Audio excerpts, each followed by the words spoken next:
First of all, how old is our civilization? And this civilization is essentially a continuing civilization. It is not broken. UNESCO listed 46 civilizations this world has seen and concluded that 45 have disappeared. For example, the Greek civilization has disappeared. Today's Greece is not the ancient Greece.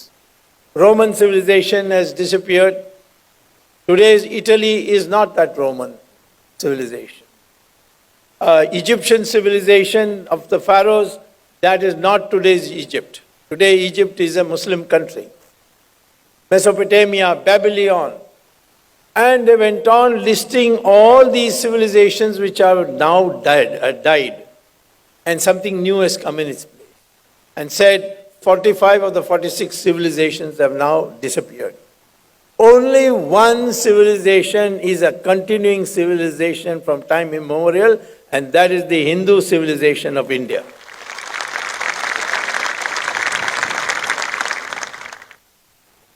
By Hindu civilization, I'm not excluding anybody. They are all parts of this country, guaranteed an existence here under the Constitution of India. But the civilization that the history records is that of the endeavor of the Hindus throughout the centuries. We were the most developed country in the world. For a long time, till 1700, we were the richest country in the world. If you look at the DNA of Indians today, from Kanyakumari to Kashmir, from Jamnagar to Dibrugarh in Assam, all Indians have the same DNA according to the research that has come out in the modern journals of genetics. Cambridge University publication shows that we are the same people. That means everything about us is the same. Brahmins and scheduled castes have the same DNA. North Indians, South Indians have the same DNA. Even Muslims and Indians and Hindus have the same DNA. Whether you're a Gujarati or a Tamil or a Bengali or a Kashmiri, all our DNA is the same. Whether you're a Brahmin or a scheduled caste or you're a Kshatriya or a Shudra, your DNA is the same. And that is proved in Gita in chapter 4.